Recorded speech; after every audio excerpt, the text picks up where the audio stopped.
Geometry, ठीक है। Geometry को आज हम लोग बहुत अच्छे से सीखेंगे। तो ज्योमेट्री से क्वेश्चन एग्जाम में बहुत सारा आता है, हर एग्जाम में पूछता है।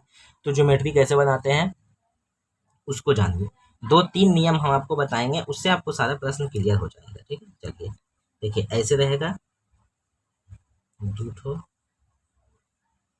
3, चलिए यहाँ से यहाँ।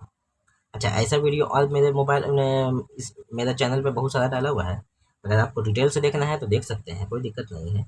यहाँ पे अगर 5 रहेगा तो यहाँ भी 5 हो जाएगा, यानी इस कोण तिरछा तिरछी, देखिए प्रतिच्छेदी रेखा के अंदर ही दोनों कोण बनता है, तो ये कोण आपस में बराबर होता है। इसको हम लोग कहेंगे कौन कोण?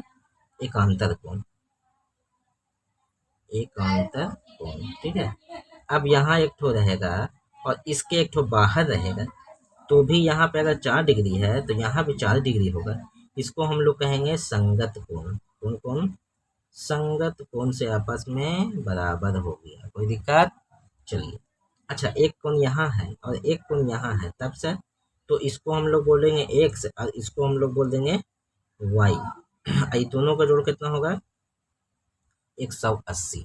अगर ये हो जाएगा 70 तो ये हो जाएगा 110, ठीक है। एक और देख लीजिए, ये कोण सम्मुख कोण होता है, इसको क्या बोलेंगे? तो अंतः कोण, अंतः कोण, इसको कहेंगे सम्मुख कोण, ठीक है। जब भी आमने सामने रहेगा सम्मुख कोण, सम्मुख कोण आमने सामने रहेगा ना, सम्मुख कोण इसमें भी बराबर होता है, सब में बराबर होता है, सिर्फ इसमें अंतः कोण होता है। यानी दोनों प्रतिच्छेदी रेखा के एक ही साइड जब कोण बनता है तो अंतः कोण होता है और दोनों का जोड़ 180 होता है, ना कि बराबर होता है। तो अब यहाँ से आप खुद देख सकते हैं। अच्छा, एक तो और देख लीजिए, इसको हम लोग कहते हैं सरल रेखा। क्या कहते हैं? सरल रेखा। सरल रेखा पर कोण 180 डिग्री का बनाता है, ठीक है।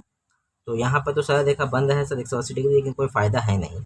चलिए देखते हैं, यहाँ पर 70 है तो यहाँ कितना हो जाएगा बताइए। आमने सामने क्या होता है? बराबर होता है ना, अभी तो बताएं। आमने सामने बराबर होता है, जिसको हम लोग सम्मुख कोण कहते हैं, तो यहाँ भी 70 हो जाएगा। आपको ये भी बताएं कि दोनों अंदर एक ही साइड में दोनों अंदर रहे, इसको हम लोग अंतः कोण कहेंगे, और दोनों का जोड़ 180 होता है। तो ये 70 है तो ये कितना हो जाएगा? 110 डिग्री। दोनों को जोड़ेंगे तो 180 हुआ ना, 70 ये 110 ये 180। अब ये 110 हो गया तो इसको हम लोग क्या बोलते हैं? सरल रेखा पर के कोण। सरल रेखा पर के कोण कितने डिग्री होता है? 180 होता है। तो 110 ये है तो ये हो जाएगा 70, कोई दिक्कत? चलिए, आपका आंसर आ चुका है। x बराबर कितना आया? तो 70, और y बराबर कितना आया? तो 110 डिग्री, ठीक है। चलिए अब इधर जरा जाते हैं हम। याद, यहाँ भी तो सरल रेखा बन ही रहा है, तो ये 60 है तो ये कितना हो जाएगा? सरल रेखा पर के कोण 180 डिग्री, तो 180 डिग्री में से ये 60 ले लिया है तो 120 डिग्री बच गया ये। तो y का तो आसानी से आ गया। अब x का कैसे आएगा? याद रखिए, त्रिभुज के तीनों कोणों का मान 180 डिग्री होता है, तो तीनों का जोड़ देते हैं, x प्लस 2x प्लस 60 बराबर में 180। तीनों का जोड़ने पे ही ना 180 आता था, तीनों को जोड़ के 180 लिख दिए। यहाँ पर एक ठो x, यहाँ पर दो ठो, दो अब एक 3x बराबर 60 को उधर लेके जा सकते हैं ना, 60 को उधर लेके चल गए, बिना x वाला को एक तरफ करेंगे, x वाला को एक तरफ करेंगे।